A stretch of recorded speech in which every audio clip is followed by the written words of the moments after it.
I just want to give a brief update of what we experienced last night, what our citizens experienced, and what we're doing today to move forward with restoration.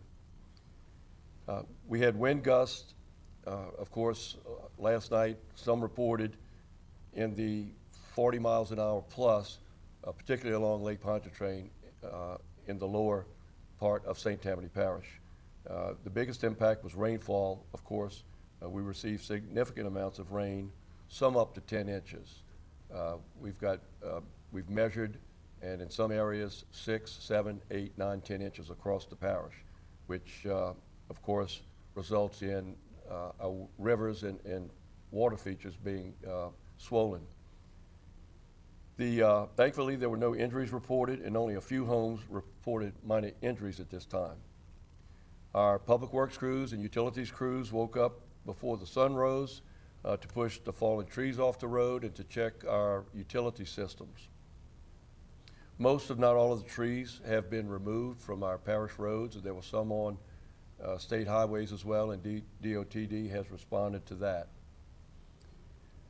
This is a time not to go sightseeing. We've been urging that before the storm, during the storm, and even now as we continue to make sure all of our roadways are cleared for emergency services and for our utility crews to be able to move forward in restoring our services. Our concern this morning is the river levels. As you know, I just mentioned we had quite a bit of rain here in St. Tammany Parish. Every waterway is swollen after this rain, and of course it also includes water coming south from our northern neighbors. We're experiencing flooding on our smaller waterways, which feed to the larger rivers. Water may still be in your roadside ditches, but this is where we would prefer the water to be, and not in your yard. So as the water recedes,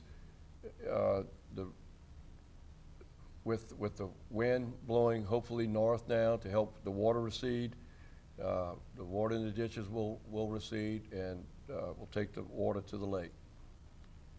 The water may stay there for a moment while the lake returns to normal levels. The good news is that we're not expecting any additional rainfall in the coming days.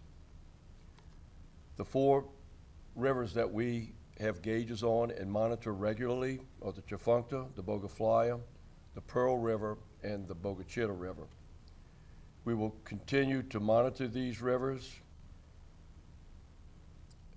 These rivers are expected to continue to increase in levels while everything drains. The predictions indicate that they will not rise to concerning levels. They're expected to crest this evening, with the exception of the Pearl River, which is usually a day or two after the other 3 rivers. Once these rivers crest and recede, this will allow all of the smaller waterways to begin to drain. As of now, there are about 35,000 people or homes or businesses without power.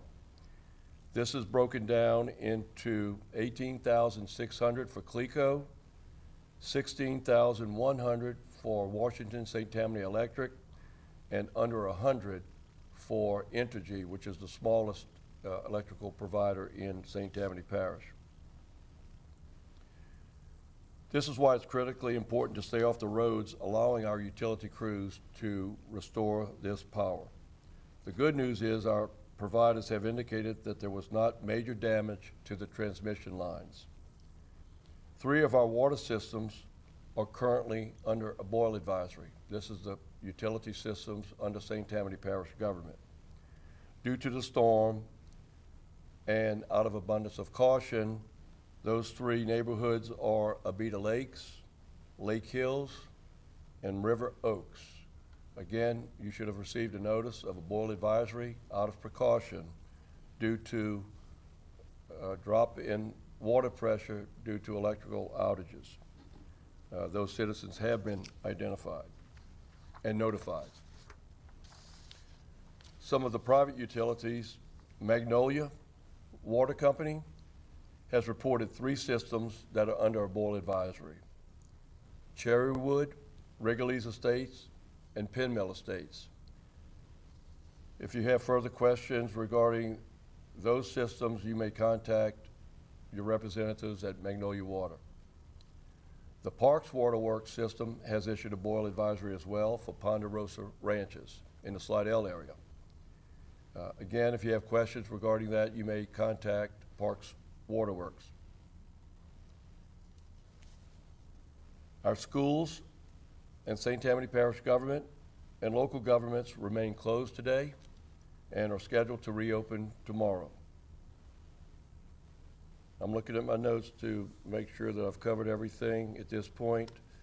Of course, we mentioned yesterday too that we've got nonprofits that are seeking donations. I'll just mention the United Way of Southeast Louisiana and the North Shore Community Foundation. Each have websites open and ways that you may donate to the aftermath of Francine for those who may need assistance. Before I take questions and provide answers, I'd like to say that our goal has always been and is now to have full restoration of all services for our residents and business owners here in St. Tammany Parish, restored as quickly as possible. So please know that we're working on that. Our parish government has been here at the EOC with other representatives throughout the day yesterday, throughout the evening, throughout the night, and early this morning as we continue to provide services to our citizens.